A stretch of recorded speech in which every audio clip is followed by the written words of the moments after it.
ॐ भूर्भुवः स्वः तत्सवितुर्वरेण्यं भर्गो देवस्य धीमहि धियो यो नः प्रचोदयात्। ओम शांति शांति शांति। नमस्ते मेरे प्रिय दोस्तों। भगवान श्री राम नाम है ऋषि की सर्वोत्तम शिक्षा। Who am I self inquiry का मैं हिंदी अनुवाद आपके सामने प्रस्तुत कर रहा हूँ। इससे मेरे उन भाई बहनों को लाभ मिलेगा जो इंग्लिश नहीं समझ पाते। हिंदू भाषी प्रदेशों में रहने वाले मेरे भाई बहन इससे भगवान श्री राम नाम ऋषि की सेल्फ इंक्वायरी की जो अनुभूति थी उसके ऊपर हिंदी में वीडियो बना रहा हूँ। आत्म अनुसंधान सिद्धांत। स्मरण होगा कि आत्म भान एवं आत्म विस्मृति के प्रकरण में श्री रमन ने कहा था, देह मन के माध्यम से कार्य करने वाला कोई व्यक्ति है। इस विचार को त्यागने मात्र से आत्म साक्षात्कार किया जा सकता है। उनके भक्तों में से कुछ परिपक्व साधक तुरंत इसे सरलता से सिद्ध करने में समर्थ थे, किंतु दूसरों के लिए जीवन भर की दृढ़ वैचारिक आदतों को किसी विशेष प्रकार की आध्यात्मिक साधना के बिना त्याग कर इसे सिद्ध करना असंभव था। श्री रमन उनकी इस मुश्किल परिस्थिति से सहानुभूति रखते थे और जब भी आत्म सभानता बनाए रखने के लिए किसी दूसरी पद्धति बताने के लिए प्रार्थना की जाती तो वे आत्मानुसंधान नाम की युक्ति बताते थे। यह साधना पद्धति उनके व्यावहारिक आध्यात्मिक उपदेश का मूलाधार थी। अगले 3 प्रकरणों में इसके सभी पहलुओं को विस्तार से प्रस्तुत किया जाएगा। इस युक्ति का वर्णन करने के पूर्व श्री रमन के मन के स्वरूप विषयक विचारों को समझाना आवश्यक है, क्योंकि आत्मा अनुसंधान का लक्ष्य स्वानुभव से यह जानना है कि मन का अस्तित्व नहीं है। श्री रमन के मतानुसार मन तथा शरीर की प्रत्येक सभान क्रिया के केंद्र में कुछ न कुछ करने वाला मैं है, जिसका अस्तित्व पूर्व धारणा के रूप में बिना सोचे विचारे ही सच्चा मान लिया जाता है। मैं सोचता हूँ, मैं याद करता हूँ, मैं कार्य करता हूँ इत्यादि में मैं सब क्रियाओं की जिम्मेदारी अपने ऊपर ले लेता है।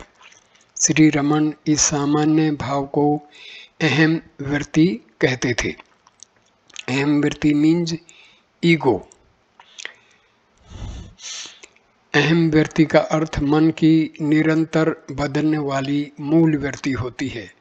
आत्मा अर्थात सच्चा में कभी भी मैं करता हूँ या मैं सोचता हूँ ऐसी कल्पना नहीं करता, लेकिन जो मैं इन सब कल्पनाओं को करता है वह मन की सृष्टि है। अतः उसे आत्मा का बुद्धि में पड़ा हुआ प्रतिबिंब माना जाता है।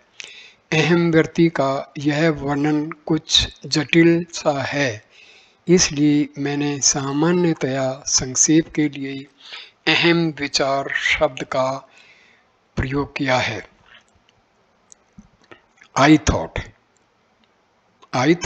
प्राइमरी थॉट, रूट थॉट और ईगो एक ही मतलब है।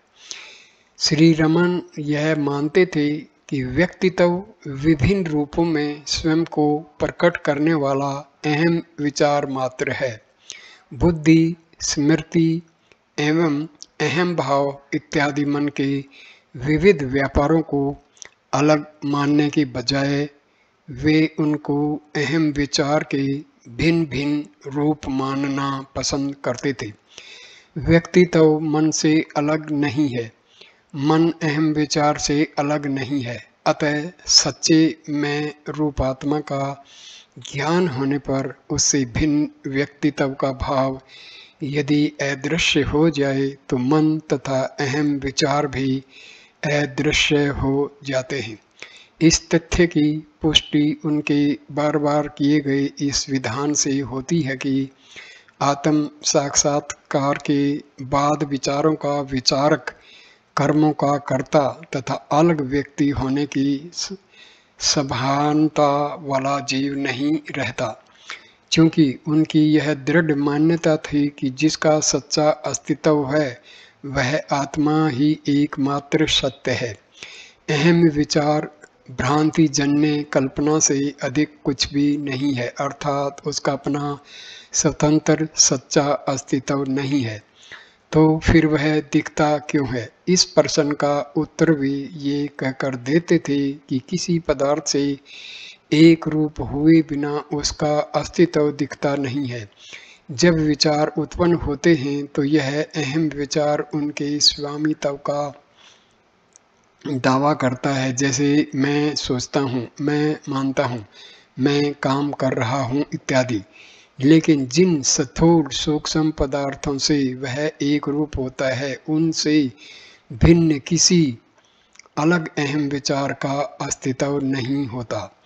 वह सतत रहने वाला तत्व है। ऐसा इसलिए लगता है कि उसका वस्तुओं से तादात्म्य का प्रवाह निरंतर जारी रहता है।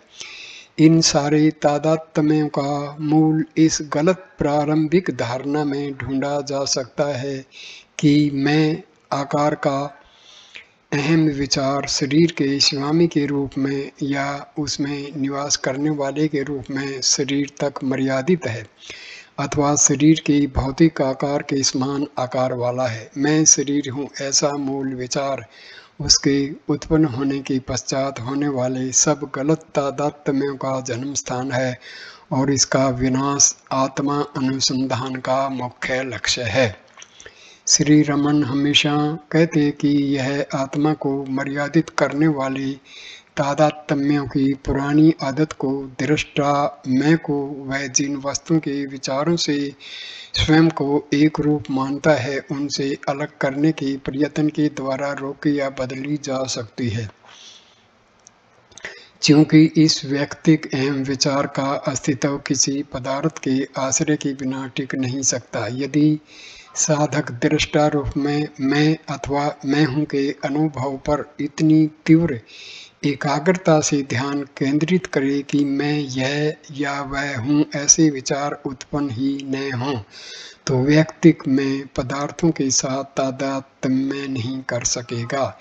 इस मूलभूत अहम के प्रति निरंतर ध्यान जारी रखा जाए तो व्यक्तिक में अदृश्य हो जाएगा और उसके स्थान में आत्मा का सीधा अनुभव होने लगेगा। इस मैं या मैं हूँ के प्रति सतत आंतरिक सभानता बनाए रखने के प्रयत्न को श्री रमन आत्मा अनुसंधान कहते थे और अहम विचार की असत्यता प्रकट कर देने वाले सबसे अधिक प्रभावी उपाय के रूप में इसकी सिफारिश करते थे।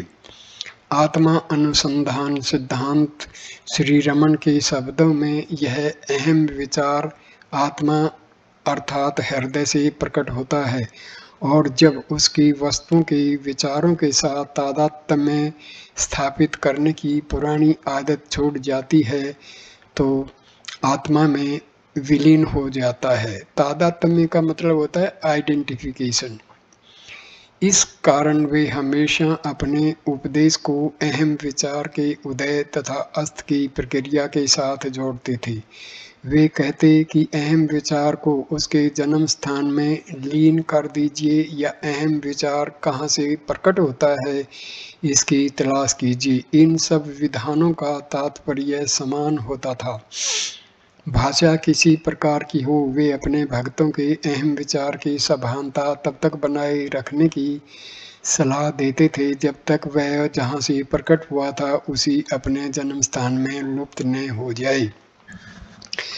वे अक्सर कहा करते थे कि मैं का निरंतर विचार करने से अथवा बार-बार अहम का मानसिक उच्चारण करने से भी सही दिशा में गति प्रगति हो सकती है, लेकिन यह ध्यान रखना जरूरी है कि अभ्यास की यह प्रारंभिक भूमिका है। मैं का उच्चारण विचारक एवं विषय विचार के द्वैत की सीमा में होता है तथा इस प्रकार के द्वैत के रहते अहम विचार बढ़ता रहेगा। आखिर वह तभी नष्ट होगा जब स्थूल भौतिक पदार्थों का और सूक्ष्म मानसिक विचारों का दिखना समाप्त होगा। यह परिणाम अहम के विषय में सभानता रखने मात्र से प्राप्त नहीं होता, अहम रूप हो जाने पर ही प्राप्त होता है। किसी भी पदार्थ के विषय में सभान रहने की बजाय केवल दृष्टा का अनुभव करने की भूमिका आत्मा अनुसंधान की पराकाष्ठा है, जिसकी विस्तृत चर्चा अगले प्रकरण में की जाएगी।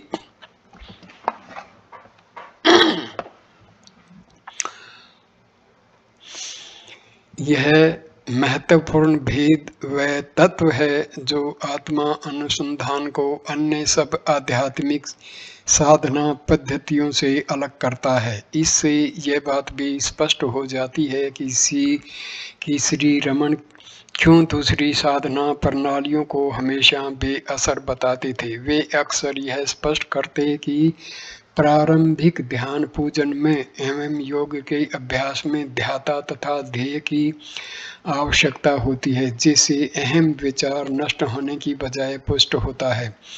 उनके मत के मुताबिक ऐसी साधना पद्धतियां मन को सफलतापूर्वक अस्थायी रूप से शांत कर सकती हैं एवं संभवतः आनंदपूर्ण अनुभूतियों को भी प्रकट कर सकती हैं, लेकिन कभी भी आत्म साक्षात्कार में परिणत नहीं हो सकती, क्योंकि इनसे अहम विचार स्पष्ट रूप से अलग होकर अपने अस्तित्व को मिटा नहीं सकता। इस प्रकरण में दिए गए वार्तालाप अधिकतर श्री रमन के आत्मा अनुसंधान विषयक सैद्धांतिक विचारों को प्रस्तुत करते हैं। इस तकनीक के व्यवहारिक पहलू प्रकरण विस्तार से दिए जाएंगे। प्रश्नोत्तरी के रूप में आत्मानुसंधान। प्रश्न: मन का स्वरूप क्या है? उत्तर: मन अहम विचार से भिन्न नहीं है। मन तथा अहंकार एक हैं। उसकी बुद्धि, स्मृति इत्यादि शक्तियां भी मन ही है। मन, बुद्धि, चित्त जिसमें संचित वासनाएं संस्कार रहते हैं तथा अहंकार, ये सब एक मन ही है। यह ऐसा है जैसे किसी मनुष्य को उसके विभिन्न कार्यों के अनुसार विभिन्न नाम दिए जाते हैं। व्यक्तिक जीव इस अहंकार से भिन्न कुछ भी नहीं है। प्रश्न: हम मन के स्वरूप को कैसे जान सकते हैं, अर्थात उसका अंतिम कारण या तत्व क्या है जिसका वह प्रकटीकरण है? महर्षि इसका उत्तर देते हैं: विचारों को उनकी मूल्यवत्ता के क्रम में देखने पर अहम विचार सबसे अधिक महत्व का लगता है। व्यक्ति विचार अन्य सब विचारों का मूल या स्कंद है, क्योंकि प्रत्येक व्यक्ति या विचार किसी व्यक्ति विशेष के विचार के रूप में ही प्रकट होता है। अहम विचार से स्वतंत्र उसका अस्तित्व कहीं भी नहीं देखा जाता है। इसका यह अर्थ हुआ कि अहम विचार प्रक्रिया प्रदर्शित करता है। प्रथम पुरुष मैं को ही तुम, वह इत्यादि द्वितीय तृतीय पुरुष दिखते हैं तो ऐसा लगता है कि तीनों पुरुषों के साथ साथ उदय अस्त होता है। इसलिए इस मैं या व्यक्तित्व के अंतिम कारण का अन्वेषण करना चाहिए। यह मैं कहाँ से उत्पन्न होता है, इसे अंदर ढूंढिए तो वह अदृश्य हो जाता है। यह ज्ञान मार्ग है। जब मन अपने स्वरूप का निरंतर अन्वेषण करता है तो अंत में यह ज्ञात होता है कि मन जैसी कोई वस्तु नहीं है। यह सबके लिए सीधा सरल मार्ग है। मन विचार समूह मात्र है। सब विचारों का मूल अहम विचार है। इस प्रकार केवल अहम विचार ही मन है। अहम विचार का जन्म व्यक्ति का जन्म है और उसकी मृत्यु व्यक्ति की मृत्यु है। अहम विचार के उत्पन्न होने पर शरीर के साथ गलत तादात्म्य होता है। अहम विचार का त्याग कीजिए। जब तक मैं जीवित है तब तक शोक रहेगा। जब मैं का अस्तित्व लुप्त होता है तो शोक नहीं रहता। ये मैं इधर ईगो, दिस इज अहम व्यक्ति, ईगो पर्सन। हाँ, लेकिन जब मैं अहम विचार सूत्र को पकड़े रहना चाहता हूँ तो अन्य विचार उत्पन्न होते हैं और मुझे परेशान करते हैं। महर्षि उत्तर देते हैं, देखिए कि ये विचार किसके हैं, तो वे अदृश्य हो जाएंगे। अहम विचार उनका मूल है, आई थॉट। उसे पकड़े रहिए तो वे लुप्त हो जाएंगे। पर्सन, अहंकार द्वारा शुरू की गई गवेषणा, गवेषणा मीन्स सर्च और इंक्वायरी, उसी की असत्यता कैसे प्रकट कर सकती है। महर्षि का उत्तर, अहम विचार जहाँ से उत्पन्न होता है उस मूल स्रोत में जब आप डुबकी लगाते हैं तो आप अहंकार के दिखावे के अस्तित्व से पर हो जाते हैं। पर्सन, लेकिन क्या अहम व्यक्ति उन 3 रूपों में से एक नहीं है जिनमें अहंकार स्वयं को प्रकट करता है। योग, वासिष्ठ तथा अन्य प्राचीन ग्रंथ अहंकार को 3 रूपों वाला बताते हैं। महर्षि का उत्तर, सही है। अहंकार को स्थूल, सूक्ष्म एवं कारण, इन 3 शरीर वाला बताया जाता है, लेकिन यह केवल विश्लेषणात्मक निरूपण के लिए है। यदि अन्वेषण की पद्धति को अहंकार के रूपों पर आश्रित बनाना पड़े तो किसी भी प्रकार की गवेषणा असंभव हो जाएगी, क्योंकि अहंकार असंख्य रूपों को धारण कर सकता है। इसलिए आत्मा अनुसंधान के लिए आपको अहंकार का एक ही अहम व्यक्ति वाला रूप है ऐसा मानकर चलना पड़ेगा। पर्सन, लेकिन ज्ञान प्राप्ति के लिए यह शायद अपर्याप्त सिद्ध हो सकता है। उत्तर, अहम व्यक्ति के सूत्र को पकड़कर आत्मा का अनुसंधान करना ऐसा है जैसे कुत्ता सूंघकर अपने मालिक को पता लगा लेता है।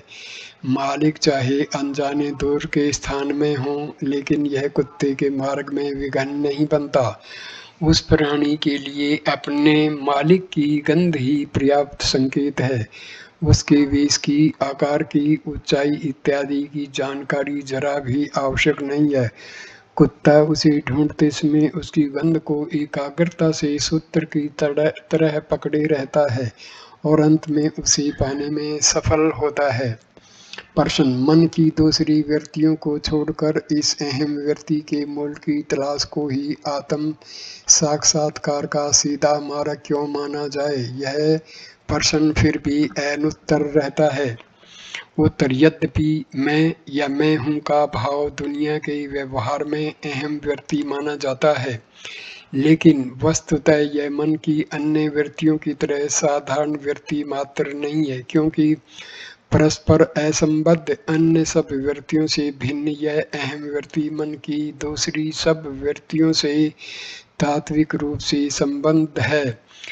अहम व्यक्ति के बिना अन्य कोई भी व्यक्ति टिक नहीं सकती, लेकिन स्वयं अहम व्यक्ति मन की अन्य व्यक्तियों के बिना भी स्वतंत्र रूप से रह सकती है। इस कारण अहम व्यक्ति अन्य सब व्यक्तियों से मूलभूत रूप से भिन्न है। इससे यह स्पष्ट है कि अहम व्यक्ति के मूल की तलाश अहंकार के किसी भी एक रूप के आधार को तलाश नहीं है, बल्कि उस मूल स्रोत की तलाश है जहाँ से मैं का भाव प्रकट होता है। दूसरे शब्दों में अहम व्यक्ति रूप अहंकार के मूल की तलाश एवं उसकी प्राप्ति आवश्यक रूप से अहंकार तथा उसके प्रत्येक संभावित रूप से पर होने का मार्ग है। पर्सन, यह स्वीकार करने पर भी कि स्वतः अहम व्यक्ति में अहंकार के सभी रूपों का समावेश होता है, आत्म साक्षात्कार के लिए केवल उसी व्यक्ति का आश्रय क्यों लिया जाना चाहिए।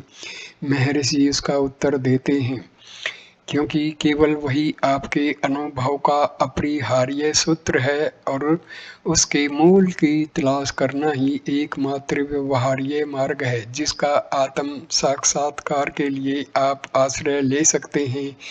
कहा जाता है कि अहंकार का एक रूप कारण शरीर है, गाढ़ निद्रा की अवस्था है, लेकिन आप उसे अपनी तलाश का अक्षेत्र कैसे बना सकते हैं? जब अहंकार उस रूप का आश्रय लेता है तो आप गहरी नींद के अंधकार में डूबे रहते हैं।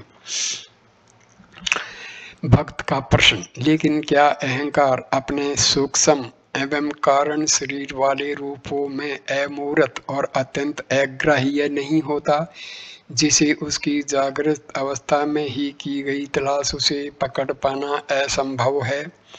महर्षि का उत्तर, नहीं। अहम व्यक्ति के मूल का अन्वेषण अहंकार के पूरे अस्तित्व को स्पर्श करता है। इस कारण अहंकार के रूपों की सूक्ष्मता तथा अग्राह्यता विशेष महत्व नहीं रखती। प्रश्न, जबकि एकमात्र लक्ष्य आत्मा की पूर्णता का अथवा शुद्ध सत्ता का अनुभव प्राप्त करना है जो किसी भी तरह अहंकार के आश्रित नहीं है, तब अहम व्यक्ति अहंकार विषयक अन्वेषण उपयोगी कैसे हो सकता है? उत्तर, कार्यकारी रूप में अहंकार का केवल एक लक्षण है। अहंकार शुद्ध चैतन्य रूप आत्मा तथा अचेतन शरीर के बीच गांठ रूप है। इस कारण उसे चित्त जड़ ग्रंथि कहा जाता है। अहम व्यक्ति के मूल के अन्वेषण के दौरान आप अहंकार के तात्विक चिद्रूप पहलू का आश्रय लेते हैं। इस कारण आपका अन्वेषण आपको अवश्य आत्मा के शुद्ध चैतन्य के अनुभव की ओर ले जाता है। आपको अपने आप में शुद्ध अहम का तथा अहम विचार का भेद अवश्य करना चाहिए। अहम विचार वस्तुतः विचार मात्र है, इसलिए वह दृष्टा और दृश्य को देखता है, सोता है, जागता है, खाता है, सोचता है, मरता है और फिर जन्म लेता है। लेकिन शुद्ध अहम शुद्ध सत्ता या अस्तित्व है जो अज्ञान तथा विचार रूप भ्रम से मुक्त है। शुद्ध अहम मीन्स आत्मा। यदि आप निर्विचार होकर केवल सत्ता रूप अहम बनकर रहें तो अहम विचार अदृश्य हो जाएगा। हियर अहम विचार मीन्स ईगो अदृश्य हो जाएगा और भ्रम हमेशा के लिए मिट जाएगा। चलचित्र गृह में आप बहुत मंद प्रकाश में अथवा अंधकार में चित्र देख सकते हैं। पूरे प्रकाश में चित्र लुप्त हो जाते हैं। इसी तरह परम आत्मा के पूर्ण प्रकाश में सारे पदार्थ अदृश्य हो जाते हैं। प्रश्न, वह निरपेक्ष पर अवस्था है? महर्षि का उत्तर, नहीं।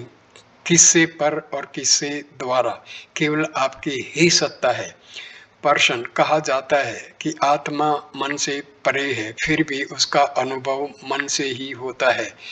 मन उसका चिंतन नहीं कर सकता। मन से उसका विचार या कल्पना भी नहीं की जा सकती। मन उसका चिंतन नहीं कर सकता और सिर्फ मन से उसे देखा जाता है। इन विरोधों का मेल किस प्रकार बिठाया जाता है? इसका उत्तर महर्षि इस प्रकार देते हैं। आत्मा का अनुभव मरे हुए मन से अथवा निर्विचार अंतर्मुख मन से होता है। तब मन अपने मूल आश्रय आत्मा को देखता है और तद्रूप हो जाता है। तब कोई दृष्टा किसी दृश्य को नहीं देखता। जब कमरे में अंधकार हो तो वस्तुओं को देखने में नेत्रों की सहायता के लिए दीपक आवश्यक होता है, लेकिन जब सूर्योदय हो जाए तो उसकी आवश्यकता नहीं होती। सूर्य को देखने के लिए दीपक की आवश्यकता नहीं होती। आप अपने नेत्रों को स्वयं प्रकाश सूर्य की ओर मोड़ें, इतना ही केवल जरूरी है। इसी प्रकार मन का उपयोग है। पदार्थों को देखने के लिए मन के प्रतिबिंबित प्रकाश की आवश्यकता है। हृदय को देखने के लिए मन को उसकी ओर अंतर्मुख कर देना पर्याप्त है। तब मन नष्ट हो जाता है और हृदय प्रकाशित हो उठता है। मन का मूल तत्व चैतन्य या सभानता है। जब वह अहंकार के अधीन होता है तब वह तर्क करने की, विचार करने की और इंद्रियों से विषयों को ग्रहण करने की शक्ति के रूप में कार्य करता है। क्योंकि वैश्विक मन अहंकार से सीमित नहीं होता, उसके लिए स्वयं से भिन्न कुछ भी नहीं है, अतः वह केवल चैतन्य रूप है। I am that I am, मैं वह हूँ, मैं वह हूँ। इस बाइबल के कथन का यह अभिप्राय है। अपने ही आत्मा की परम चेतना में जब मन का लय होता है, समझिए कि तब इच्छा, क्रिया तथा ज्ञान इत्यादि की सारी शक्तियाँ उस चेतना में केवल काल्पनिक ख्यालों जैसी दिखती हैं और शब्दतः पूर्णतया लुप्त हो जाती हैं। स्मृति एवं विस्मृति जैसी द्वंद्वों के सहारे कार्य करने वाला अशुद्ध मन ही जन्म मरण चक्र रूप संसार है। विचार तथा विस्मृति की क्रियाएं जिसमें नष्ट हो गई हैं, ऐसा सच्चा अहम ही मोक्ष है और उसमें जन्म मरण का हेतु प्रमाद आत्म विस्मृति नहीं है। प्रश्न, अहंकार का नाश कैसे किया जाए? महर्षि इसका उत्तर देते हैं, पहले अहंकार को पकड़कर दिखाइए, फिर पूछिए कि इसका नाश कैसे किया जाए। यह प्रश्न कौन पूछता है? अहंकार। क्या अहंकार कभी भी स्वयं अपनी मृत्यु को सम्मति दे सकता है? ऐसे प्रश्न पूछते रहना अहंकार को सुरक्षित रखने का मार्ग है, उसे नष्ट करने का नहीं। यदि आप अहंकार की प्रामाणिक तलाश करें तो आपको ज्ञात होगा कि उसका अस्तित्व नहीं है, यही उसके विनाश का मार्ग है। प्रश्न, आत्मा अनुभव किस प्रकार संभव बनाया जाता है? उत्तर, अग्नि से चिंगारी की तरह आत्मा से एक स्फुलिंग निकलता है जिसे अहंकार कहते हैं। अज्ञानी में यह उत्पन्न होते ही स्वयं को किसी पदार्थ के साथ तद्रूप बना देता है। वस्तुओं से तादात्म्य किए बिना उनसे असंबद्ध रखकर वह टिक नहीं सकता। यह संबंध अज्ञान है जिसका नाश हमारे प्रयत्नों का लक्ष्य है। यदि उसकी स्वयं के विषयीकरण की यह आदत तोड़ दी जाए तो वह शुद्ध बना रहता है तथा अपने मूल रूप में लुप्त हो जाता है। देह के साथ उसका गलत तादात्म्य देह आत्म भाव है। अच्छे परिणामों के पूर्व यह अवश्य जाना चाहिए। दो अवस्थाओं तथा दो विचारों के बीच में इस अहम का उसकी शुद्ध स्थिति में अनुभव किया जा सकता है। अहंकार उस जोंक तरण जलुका की तरह लीच जो अपना पहला आश्रय तभी छोड़ती है जब वह अगले कदम का आश्रय पा लेती है। जब वह पदार्थों के एवं विचारों के संपर्क से मुक्त होता है तब अहंकार का सच्चा रूप तिरंजलु का जोंक जिसको बोलती है, खून चूसती है। यह प्रेत पिशाच जैसा अरूप अहंकार रूप का आश्रय लेकर के ही अस्तित्व में आता है। रूपों से पोषण प्राप्त करके पुष्ट होता है तथा दूसरे रूप का ग्रहण करके ही पूर्व के रूप को छोड़ता है, लेकिन अन्वेषण करने पर अदृश्य हो जाता है। यदि मैं देहूं ऐसे रूप वाला प्रथम पुरुष अहंकार का अस्तित्व होता है, तभी तो वह इत्यादि द्वितीय तृतीय पुरुष भी होते हैं। प्रथम पुरुष के सत्य का अन्वेषण करके यदि उसे नष्ट किया जाए तो द्वितीय तृतीय पुरुष भी नहीं रहते और जैसी आत्मा की शुद्ध अवस्था होती है वैसे ही मनुष्य अपने सच्चे स्वरूप में प्रकाशित होता है। मैं रक्त मांस में शरीर हूँ, यह विचार ही वह एक सूत्र है जिसमें दूसरी विविध विचार पिरोए गए हैं। इसलिए यदि यह मैं कहाँ है इस प्रकार तलाश करते हुए भीतर की ओर मुड़कर देखें तो अहम विचार के साथ सब विचार समाप्त हो जाएंगे और तब आत्मा अपने आप प्रकाशित होगा। प्रश्न, मैंने जब श्री भगवान की रचनाएं पढ़ी तो मुझे मालूम हुआ कि अपना अन्वेषण आत्मा अनुभव की एकमात्र पद्धति है। उत्तर, हाँ, उसे विचार कहा जाता है। प्रश्न, उसे किस तरह किया जाता है? महर्षि का उत्तर, प्रश्न करने वाले को अवश्य अपने आत्मा का स्वीकार करना पड़ता है। मैं हूँ, यह आत्मा अनुभव है। वर्तमान मैं के भाव को अन्वेषण के सूत्र रूप में पकड़कर शुद्ध आत्मा अनुभव तक तलाश जारी रखना विचार है। विचार एवं आत्मा अनुभव एक है। प्रश्न, यह स्पष्ट नहीं है मुझे किस पर ध्यान करना चाहिए। महर्षि का उत्तर, ध्यान के लिए ध्येय की आवश्यकता होती है। विचार में ध्येय रहित केवल ध्याता होता है। ध्यान एवं विचार में यह भेद है। प्रश्न, क्या ध्यान आत्मा अनुभव की कार्यक्षम प्रक्रियाओं में से एक नहीं है। उत्तर, किसी एक वस्तु पर एकाग्रता ध्यान है। विविध विचारों को रोककर केवल एक विचार पर चित्त को एकाग्र करने के हेतु ध्यान किया जाता है। आत्मा अनुभव के पूर्व यह एक विचार भी अदृश्य हो जाना चाहिए, लेकिन आत्मा अनुभव में कोई नई वस्तु प्राप्त नहीं होती है, वह प्रथम से ही है, परंतु विचारों के पर्दे से छिपा हुआ है। हमारे सारे प्रयत्न इस पर्दे को हटाने के लिए हैं, तब आत्मा अनुभव प्रकट होता है। यदि साधकों को ध्यान करने की सलाह दी जाए तो बहुत लोग संतुष्ट होकर चले जाएंगे, लेकिन उनमें से कोई वापस आकर पूछ सकता है, किसी भी वस्तु पर ध्यान करने वाला मैं कौन हूँ। ऐसे साधक को आत्मा की तलाश करने के लिए ही कहना चाहिए, वह अंतिम भूमिका है, विचार है। प्रश्न, क्या ध्यान के बिना केवल विचार से काम चलेगा। उत्तर, विचार प्रक्रिया है और लक्ष्य भी है। मैं हूँ यह लक्ष्य है और अंतिम सत्य है। प्रयत्न पूर्वक उसे पकड़े रहना विचार है। जब स्वाभाविक, अनायास एवं स्वयं स्फूर्त रूप में रहने लगे तो आत्मा अनुभव है। चित्तलय के लिए सबसे अधिक कार्य अक्षम विचार को छोड़कर अन्य कोई प्रभावी मार्ग है ही नहीं। दूसरी पद्धतियों से मन को शांत किया जाए तो अल्प समय के लिए वह समाधिस्थ होगा, लेकिन पुनः विक्षिप्त हो जाएगा। आत्मा अनुसंधान एकमात्र अमोघ साधन है और सीधा मार्ग है, जिससे पूर्ण निर्गुण अनंत सत्ता स्वयं आप हैं, इस सत्य का आप अनुभव कर सकते हैं। प्रश्न, आत्मा अनुसंधान को ही ज्ञान का एकमात्र सीधा मार्ग क्यों माना जाए। महर्षि का उत्तर, क्योंकि आत्म विचार से भिन्न सभी साधनाओं में साधन के रूप में मन को बनाए रखने की पूर्व धारणा स्वीकृत होती है, क्योंकि मन के बिना उसका अनुसरण नहीं किया जा सकता। साधना की विभिन्न भूमिकाओं में अहंकार सूक्ष्म से सूक्ष्म रूपों को धारण करता है, किंतु कभी भी नष्ट नहीं होता।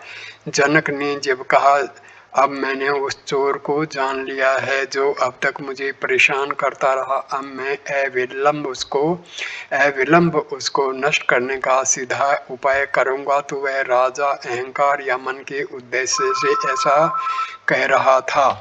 लेकिन इस चोर को अन्य साधनाओं से तो पकड़ा जा सकता है। आत्मा विचार से भिन्न साधनाओं के द्वारा अहंकार या मन को नष्ट करने का यत्न ऐसा है जैसे पुलिस वेशधारी चोर ही चोर को अर्थात स्वयं को पकड़ने का नाटक करे। आत्मविचार ही इस सत्य को प्रकट कर सकता है कि वास्तव में अहंकार का अस्तित्व नहीं है और मनुष्य को आत्मा की पूर्ण शुद्ध अद्वैत सत्ता का अनुभव करा जा सकता है। आत्मा अनुभव होने के पश्चात कुछ भी जानना शेष नहीं रहता, क्योंकि आत्मा पूर्ण आनंद और सर्वरूप है। प्रश्न, आत्मा अनुसंधान अन्य पद्धतियों से अधिक सीधी पद्धति क्यों है। महर्षि इसका उत्तर देते हैं, अपने आप से अभिन्न केवल पूर्ण शाश्वत परमात्मा में निष्ठा ही शरीर से आबद्ध जीव के लिए भवसागर से पार जाने की एकमात्र नाव है। अहंकार का नाश ही सत्य है। अहंकार की पहचान की तलाश करके उसे नष्ट कर दीजिए, क्योंकि अहंकार कोई वास्तविक सत्ता नहीं है, वह अपने आप अदृश्य हो जाएगा और सत्य स्वयं प्रकट होगा। यह सीधी पद्धति है और सब पद्धतियां अहंकार को बनाए रखती हैं। उनमें कई संदेह उत्पन्न होते हैं तथा मैं कौन हूँ, इस सनातन प्रश्न का समाधान करना अंत में बाकी रहता है। किंतु इस पद्धति में अंतिम प्रश्न ही किंतु इस पद्धति में अंतिम प्रश्न ही एकमात्र प्रश्न है और उसे प्रारंभ में ही उठाया जाता है तथा इसमें अन्य किसी साधना की आवश्यकता नहीं है। इससे बड़ा कोई रहस्य नहीं कि स्वयं सत्य होकर हम सत्य की तलाश में हैं। हम सोचते हैं कि हमारे सत्य को कोई आवरण छिपाए हुए है जिसे हटाना जरूरी है। यह आशास्पद है। एक दिन आएगा जब आप अपने प्रयत्नों पर हंसेंगे। जो हंसने का दिन होगा वह अभी और यही है। इस वीडियो को मैं यहीं विराम देता हूँ। वीडियो देखने के लिए धन्यवाद। कृपा करके इसको लाइक करें, कमेंट करें, शेयर करें और चैनल को सब्सक्राइब करें। धन्यवाद, नमस्कार। इसका मैं इंग्लिश का भी वर्जन आपको दूंगा।